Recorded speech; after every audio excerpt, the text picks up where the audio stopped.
Let's start things off. Tomorrow, the Jaguars are going to introduce James Gladstone to everybody, their brand new general manager. It was a long search, maybe not the candidate that everybody thought was going to be the general manager, but you know what? That's why they do the interviews, right? So James Gladstone, let's talk about him, right? We talked about him last week on the Sunday Sports Zone, and I said that he probably fit what the Jaguars were going for with this kind of new era, the best of all the candidates.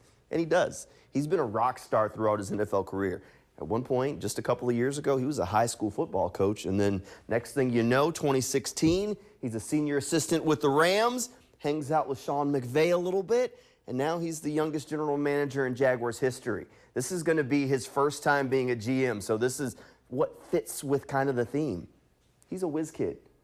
He helped the Rams kind of rethink how they were doing some of their scouting, draft some rock star players, and now he's coming to Jacksonville to join Liam Cohen and Tony Boselli as they kind of shape this new-look Jaguars organization. I really think this guy was actually the right hire. I like this right now. Now, the one thing that you do have to say with any general manager, he hasn't done the job yet, so honestly, we don't know. We don't know ultimately just how good he's going to do, but he's going to have to hit the ground running because the NFL draft, clock's ticking, and this week all the teams are going up to Indianapolis for the NFL Combine. That includes this guy. Right after his press conference on Monday, they're going to be hopping on a plane, heading up to Indianapolis to start looking at some of the players that are out there in the field and getting ready for the NFL draft. He's got to hit the ground running as the new GM for this team. So, with the draft right around the corner and the Combine starting up this week, of course, we are here in Jacksonville, and we love some high school sports. There's two guys that played high school football here in the area that are going to be on the field in Indianapolis at the Combine. Pat Bryant and Jalen Rivers. Now, Pat Bryant played at Atlantic Coast High School. Absolute star wide receiver for the Stingrays. He took his talents up to Illinois and has continued the stardom, scored a bunch of game-winning touchdowns for the Illini this year, and now is going to be drafted in the NFL draft at some point. Jalen Rivers played his high school football at Oakleaf, and then took his talent, stayed in the state of Florida, went down to Miami, put that orange and green on for the U, and he's hoping to hear his name called at some point during the NFL draft. Now, if you are an NFL draft nerd like I am, you know who Daniel Jeremiah is. He works for the NFL Network, has been a long-time guy around the NFL, and one of the more knowledgeable NFL draft analysts around. I got a chance to ask Daniel Jeremiah about Pat Bryant and Jalen Rivers and what he thought about their chances of hearing their names called during the draft.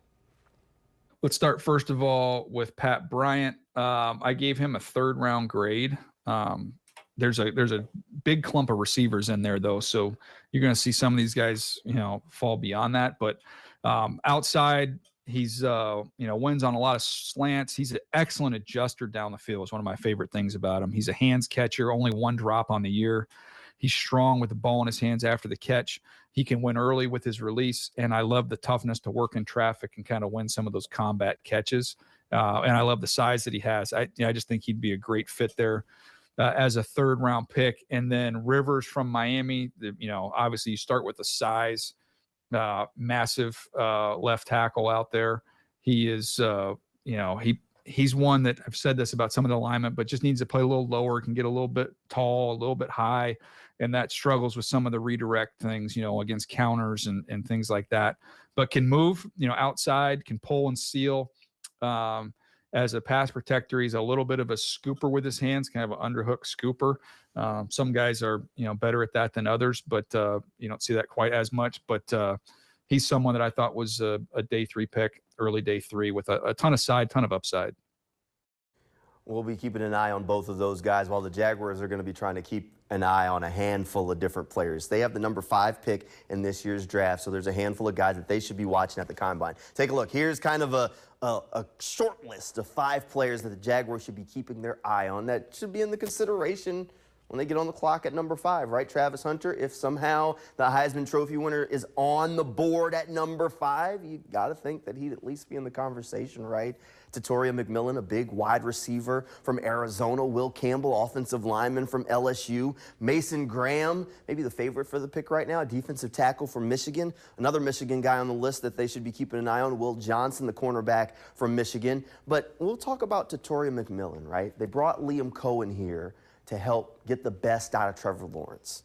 What better way to get the best out of Trevor Lawrence than surrounding him with weapons? We've talked about this for years. Torrey McMillan would check that box in a big way.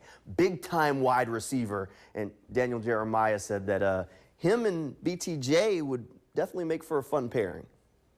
That's a little higher than I have him, but I have him as a top receiver. So, they could, man, you'd have two power forward types. I mean, he's got unbelievable body control and hands to go play above the rim, like red zone weapon, Drake London-esque.